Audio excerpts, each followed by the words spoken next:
కుటుంబాన్ని అనేక రకాలుగా హింసించారో వాడి గురించి మాట్లాడుతున్నప్పుడు 100% ఆడవాళ్ళు అనే మాట ఏంటంటే వాడిని క్షమించకూడదు అని.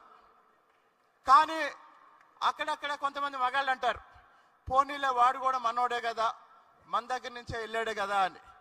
కాబట్టి గుర్తుపెట్టుకోండి, 5 సంవత్సరాల అరాచకాన్ని, ఆ అరాచకానికి వ్యతిరేకంగా పోరాడి ఈరోజు ఆ భూతాన్ని భూస్థాపితం చేసి మళ్ళీ రాష్ట్రాన్ని కాపాడుకొని అమరావతి నిర్మాణం కోసం, ఆంధ్రప్రదేశ్ పునర్నిర్మాణం కోసం కొత్తగా ప్రయాణం మొదలుపెట్టాం.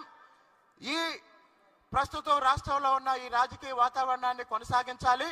మళ్ళీ ఆ భూతాన్ని బయటికి రాకుండా ఉండాలి అంటే ఇక్కడున్న కమ్మవారందరికీ నేను చేసే విజ్ఞప్తి ఏంటంటే అందరినీ కలుపుకోండి, అభివృద్ధిలో అందరినీ భాగస్వాములు చేయండి. జై Amaravati. Thank you so much sir. మహిళల గురించి కావచ్చు, ఎంతో పవర్ఫుల్ స్పీచ్ మనకి ఇచ్చారు. మరొకసారి చప్పట్లతో ప్రతి ఒక్కరు కూడా come on. So thank you so much అండి.